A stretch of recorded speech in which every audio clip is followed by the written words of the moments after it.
ketika ditanya Rasulullah tentang siapakah manusia yang cerdik dan mulia, Rasulullah SAW bersabda, aktsaruhum lil mauti dzikra wa ashadduhum lahu isti'dada, ulaika humul aqyas zahabu bi syarafid dunya wa karamatil akhirah. Ujar Nabi kita, orang yang cerdik dan mulia itu dia adalah orang yang paling banyak mengingat maut, dan yang paling kuat, yang paling banyak persiapannya untuk menghadapi maut. Merekalah orang-orang yang cerdik ngarannya. Orang nang pacang musafir itu kada mikirakan sanggup tuh orang kada cerdik. Orang yang cerdik itu orang yang pasti hendak musafir memikirkan segala-galanya yang akan dijumpai di perjalanan sampai di tujuan. Makanya jar Nabi, orang cerdik mulia itu adalah orang yang persiapannya mantap menghadapi kematian.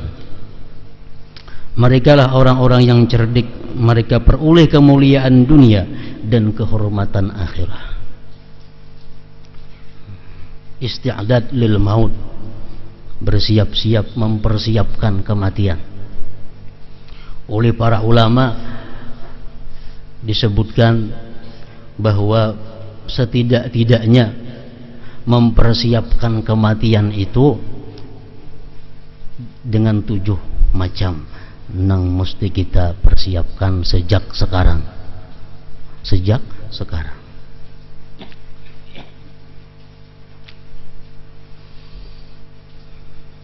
Yang pertama, ujar mereka, tandanya orang nang punya kesiapan menghadapi kematian itu, pertama adalah dia sudah punya wasiat. Dia sudah punya wasiat.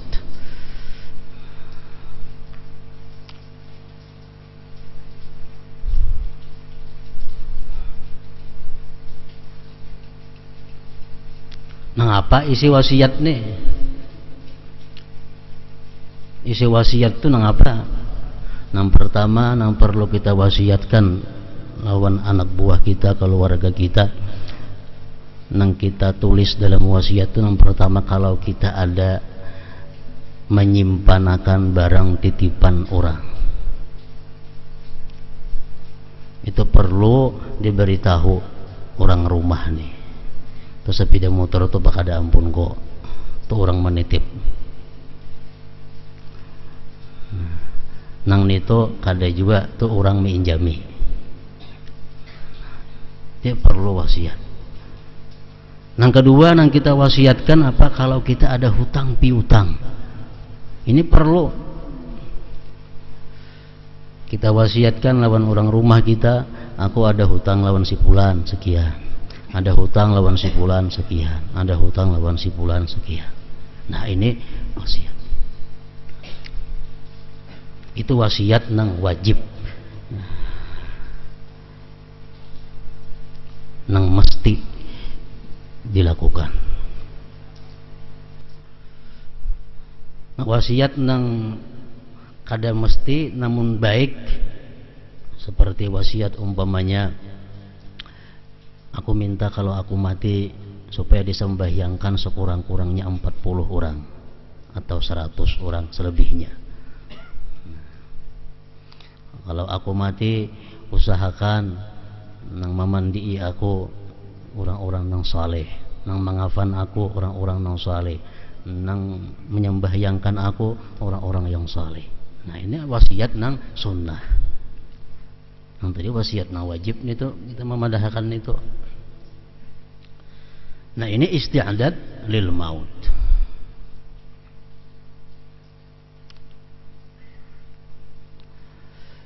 Persiapan mati.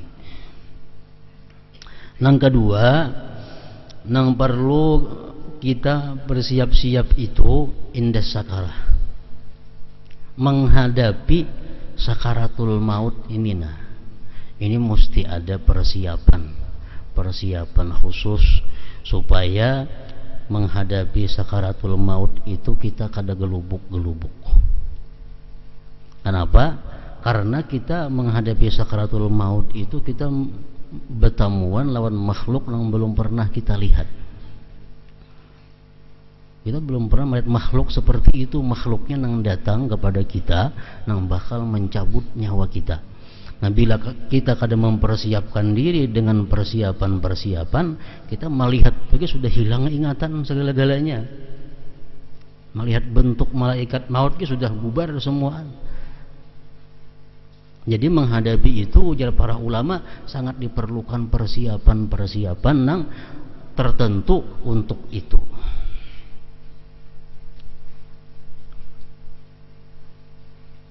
Nah, apa persiapannya untuk menghadapi sakaratul maut ini? Yang paling baik adalah kasratu zikri la ilaha illallah. Itu yang paling utama. Bahwa sejak sekarang sudah memperbanyak zikir la ilaha illallah.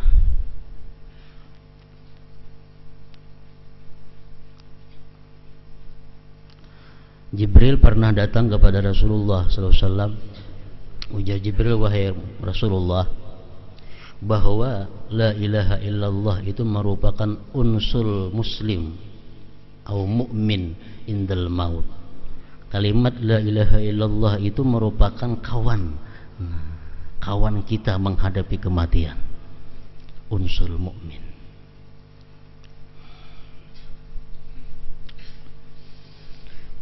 Yang pertama itu memperbanyak zikir la ilaha illallah.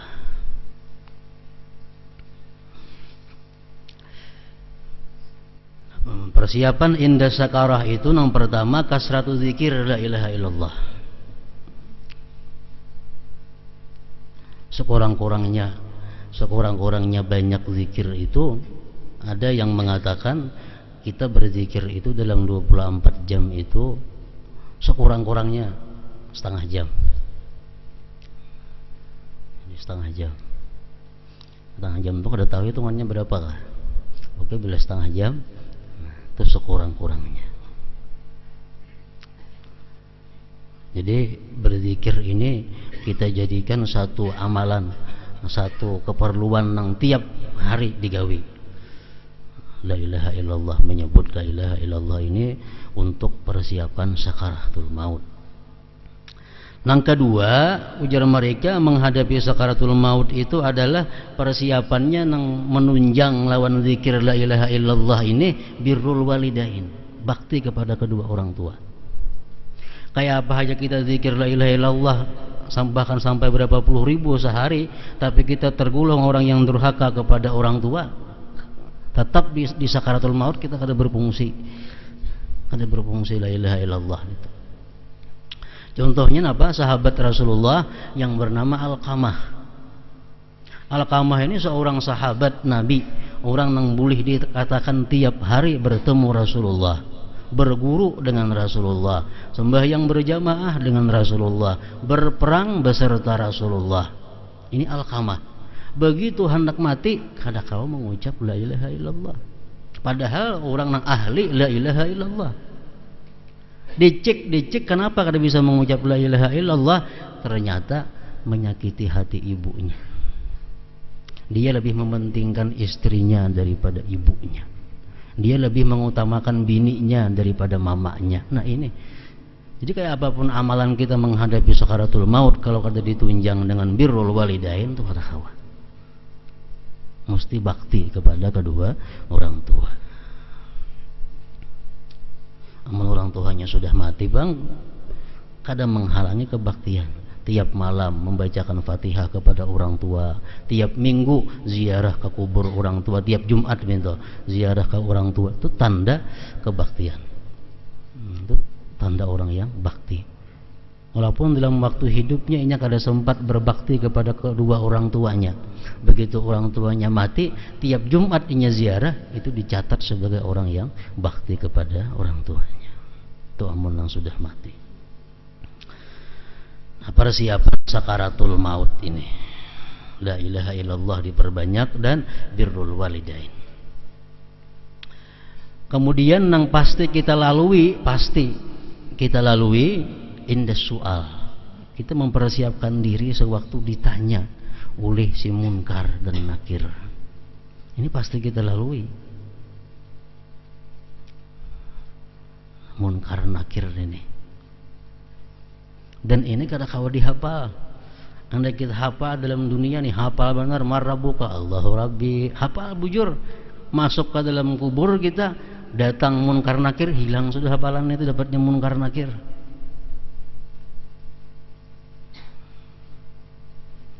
Nah, jadi oleh Rasulullah sallallahu alaihi wasallam kita disuruh mempersiapkan diri menghadapi bagaimana kerasnya, bagaimana tegasnya pertanyaan munkar nakir itu supaya kita selamat, bisa lulus. Ujar Nabi kita, man qara'a suratal muluk kulla lailah lam yadurruhul fattan. Orang yang tiap malam membaca surah Tabarakal Muluk, tiap malam itu kada berpengaruh lagi munkar nakir itu. Dapatnya surah Tabarak, munkar nakir itu lintuk kada hawa lagi. Lam yadurruhul fattan. Surah Tabarak tiap malam. Jadi ngaran malam tuh mulai maghrib sampai subuh. Amun nang waktu nang paling baik imbah maghrib. Itu paling baik. Digabung lawan alif lam tanzil sajadah. Nah, digabung dua.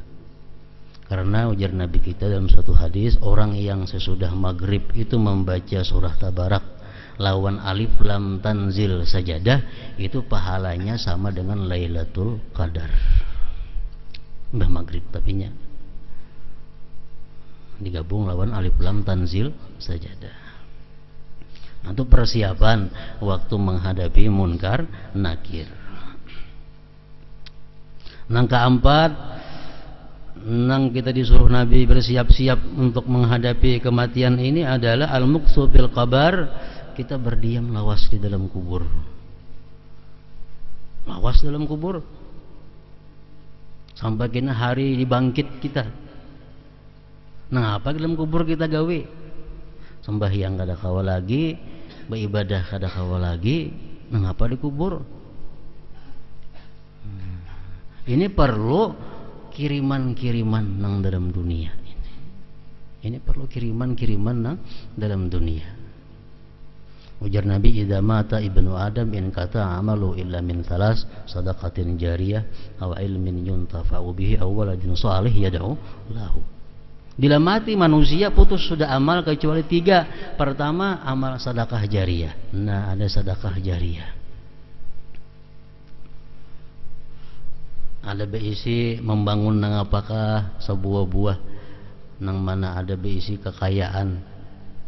Nah, ada berisi atau menukarakan tanah kah diwakapakan nang pacang digunakan orang terus menerus. Jadi walaupun di dalam kubur berapa ratus tahun, tetap ada setiap saat kirimannya nih. Ini sedekah jariyah nang mengalir. Yang kedua, ilmu nang diamalkan orang.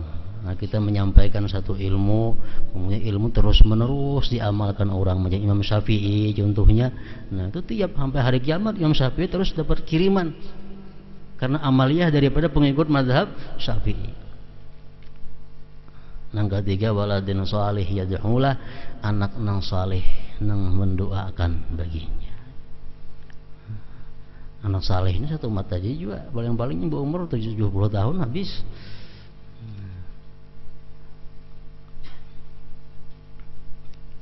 Nah, itu persiapan mukus bertahan berdiam di dalam kubur sampai hari kiamat.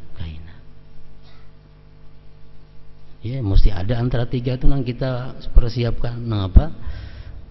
Empat bewakaf kah ada? Atau biasa anak nang saleh kah? Atau ada ilmu yang kita ajarkan yang dimanfaatkan oleh orang. Nang kelima, nang mesti kita hadapi al-ba'tsu wal hasyar. Dalam kubur kita sampai waktunya dibangkit dan dihalau. Dibangkit dan dihalau. Ujar Nabi kita dalam hadis mengatakan yuhsyarun nas yaumal qiyamah ajwa'a ma kanu wa azma'a ma kanu wa a'ra ma kanu qattu wa ansaba ma kanu. Ajwa'a ma kanu qattu wa azma'a ma kanu qattu wa a'ra ma kanu qattu wa ansaba ma kanu. Kita dibangkit dari kubur itu dalam keadaan lapar nang luar biasa, nang kada pernah kita rasakan laparnya seperti itu. Kita dibangkit dari kubur dalam keadaan haus, nang bersangatan haus, nang kada pernah kita sehaus itu. Nang ketiga, kita dibangkit dari kubur dalam keadaan tidak ada sehelai jua pun pakaian nang ada di badan kita. Nang keempat, kita dibangkit dari kubur dalam keadaan susah payah. Lalu ujar Nabi apa? Paman at'ama lillah fid dunya at'amahullah wa man saqa lillah saqahullah wa man kasa lillah kasahullah. Barang siapa yang di dalam dunia orang ini suka memberi makan kepada orang lain, suka memberi makan, maka pada hari itu dia akan dapat makanan dari Allah. Barang siapa dia suka dalam dunia memberikan minuman kepada orang, maka pada hari itu dia dapat minuman dari Allah. Barang siapa dalam dunia dia suka memberikan pakaian kepada orang, pada hari itu dia akan dapat pakaian dari Allah. Nah, jadi persiapan untuk menghadapi yaumil ba'as wal mahsyar itu dalam dunia ini adalah suka memberi makan, memberi minum, memberi pakaian. Arti sukan itu sebulan sekali itu ada suka ngarannya. Sebulan sekali memberi makannya orang itu ada suka. Arti memberi makan orang kada perlu banyak 100 orangnya, kada perlu, sesuai dengan kemampuan yang ada pada kita. Macam Nabi Ibrahim, beliau kada mau makan kecuali ada orang nang sidin memberi makan tiap hari. Kita memberi makan kepada orang seminggu sekali, termasuk suka memberi makan kepada orang.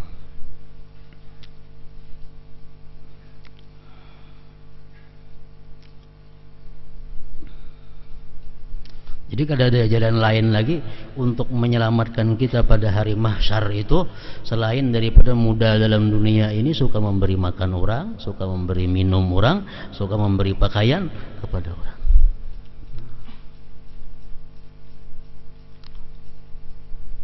Nanang keenam, sesudah itu kita indal hisab wal mizan. Ini perlu persiapan. Kita menghadapi perhitungan amal. Sesudah amal kita dihitung, ditimbang.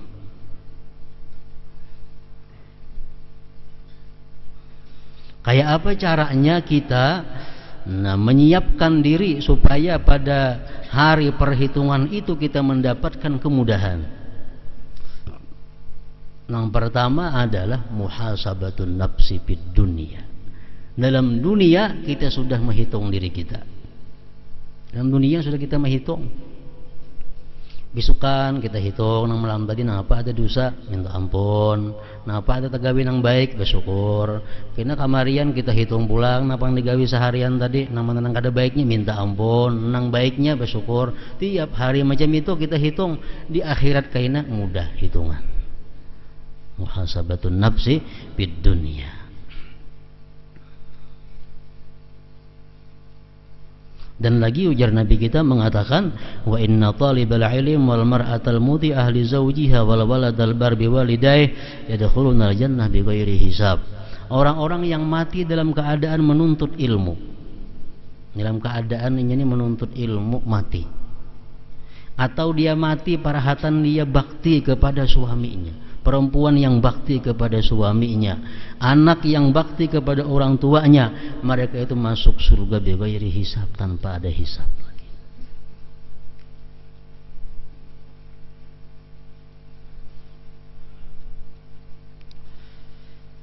Cuma ukuran bakti ini nang kita kada tahu. Jangan nak merasa membaktinya sudah lawan kuitan lawan laki. Karena ukuran bakti ini ukuran bakti itu sulit dilakukan. Makanya ganjarannya masuk surga bighairi hisab. Jadi persiapan kita isti'dad lil maut, menghadapi kematian kita waktu dihisab dan ditimbang kena amal kita itu, persiapannya adalah kada lain daripada muhasabah, menghitung amal dalam dunia dulu, hitung seorang. Tuhan menghitung di situ kenal apa?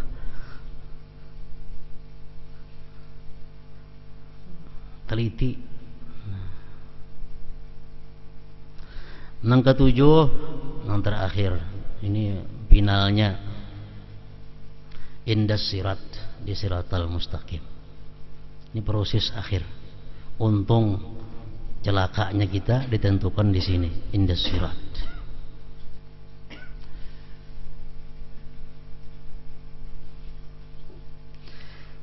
Jakanya kita ni semuaan kita kawa menggawi nang diwajibkan Allah.